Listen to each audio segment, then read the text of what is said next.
Bismillahirrahmanirrahim. Assalamualaikum warahmatullahi wabarakatuh.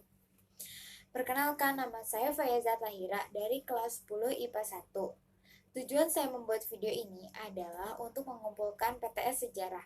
Materi yang akan saya sampaikan pada presentasi kali ini adalah sejarah Islam di Indonesia. Masuknya Islam ke Indonesia dijelaskan beberapa teori. Yang pertama ada teori Arab yang mengatakan bahwa agama Islam masuk ke Indonesia langsung dari Arab atau Mekah pada abad ke-7 melalui jalur perdagangan. Tokoh yang memperkenalkan adalah Haji Abdul Karim Amrullah atau yang dikenal dengan Buya Hamka. Bukti teorinya antara lain adanya perkampungan Islam di Pantai Baru, Sumatera Barat. Ditemukannya sebuah makam kuno di kompleks pemakaman Mahligai Barus. Pada salah satu batu nisannya tertulis nama Syekh Rukunuddin yang wafat pada tahun 672 Masehi. Yang kedua adalah teori Persia yang mengatakan bahwa agama Islam masuk ke Indonesia dari Persia singgah di Gujarat pada abad ke-13. Teori didukung oleh Profesor Hussein Jayadiningrat dan Umar Amir Hussein. Bukti teori antara lain peringatan 10 Muharram, kesamaan ajaran Sufi, kesamaan seni kaligrafi pada nisan makam, dan terdapat perkampungan Leran yang sempat menjadi perintis penyebaran Islam di Jawa. Teori yang ketiga adalah teori Gujarat yang mengatakan bahwa agama Islam masuk ke Indonesia berasal dari Gujarat, India pada abad ke-13 Masehi melalui jalur perdagangan. Teori ini didukung oleh Snowcurve Gronje dan J. Pitjnapel. Bukti teorinya antara lain ditemukan batu nisan Sultan Samudra Pasai, yaitu Sultan Malik Al-Saleh yang berangkat tahun 1297.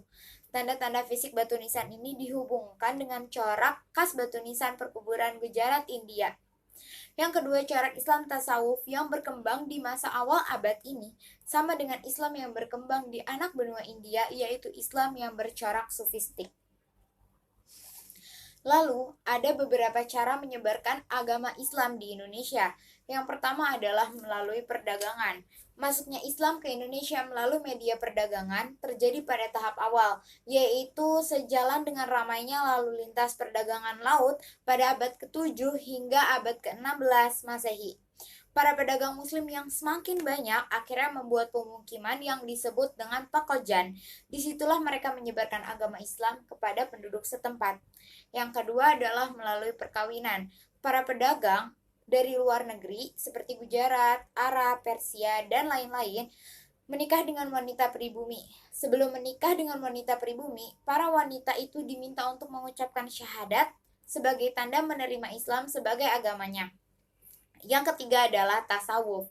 Tasawuf ialah ajaran atau cara untuk mendekatkan diri kepada Allah SWT. Tasawuf lebih memudahkan orang yang telah mempunyai dasar ketuhanan lain untuk mengerti dan menerima ajaran agama Islam. Ajaran tasawuf banyak ditemukan di Hikayat dan Babat.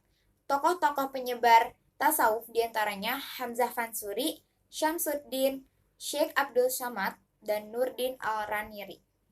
Yang keempat adalah melalui pendidikan. Dilakukan melalui pesantren, khususnya oleh para kiai. Beberapa pesantren yang terkenal di Indonesia adalah pesantren Ampel Denta milik Sunan Ampel Raden Rahmat dan pesantren Sunan Giri milik Sunan Giri. Yang terakhir adalah kesenian. Penyebaran agama Islam di Indonesia terlihat juga dalam kesenian Islam, seperti peninggalan seni bangunan, seni musik, seni sastra, seni pahat, dan seni yang lainnya. Salah satu contohnya adalah penyebaran agama Islam yang dilakukan oleh Sunan Kalijaga, yaitu melalui kesenian wayang kulit.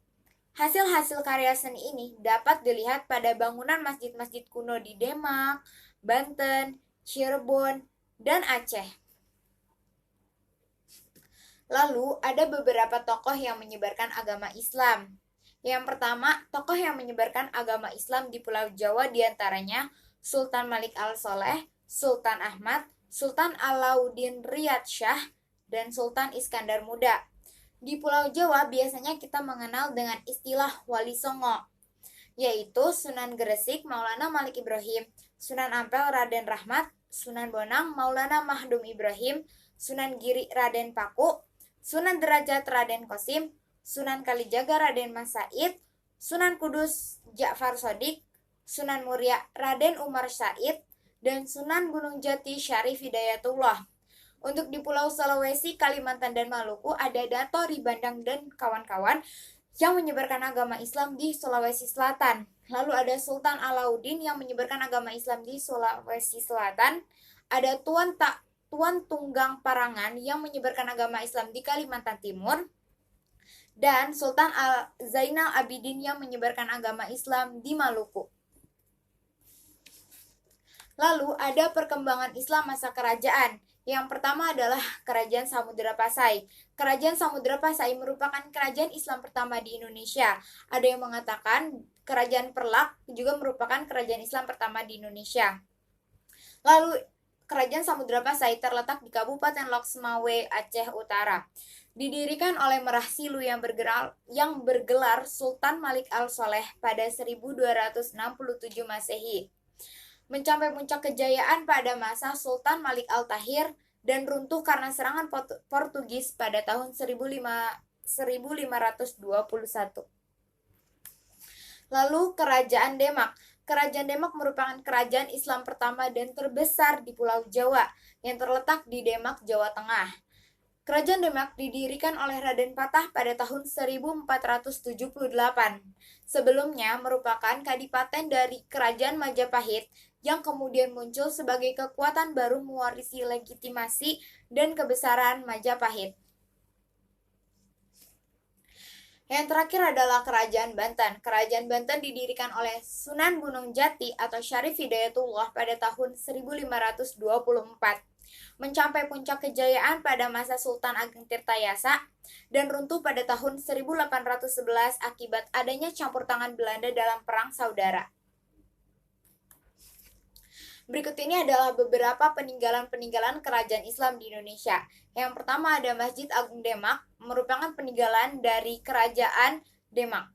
Yang kedua Masjid Agung Banten yang merupakan peninggalan dari Kerajaan Banten. Yang ketiga Batu Nisan Sultan Malik Al-Soleh yang merupakan peninggalan dari Kerajaan Samudra Pasai. Yang keempat Masjid Raya Baitur Rahman Kesultanan Aceh. Sekian presentasi dari saya. Mohon maaf apabila ada kesalahan. Wabillahi taufiq wal hidayah. Wassalamualaikum warahmatullahi wabarakatuh.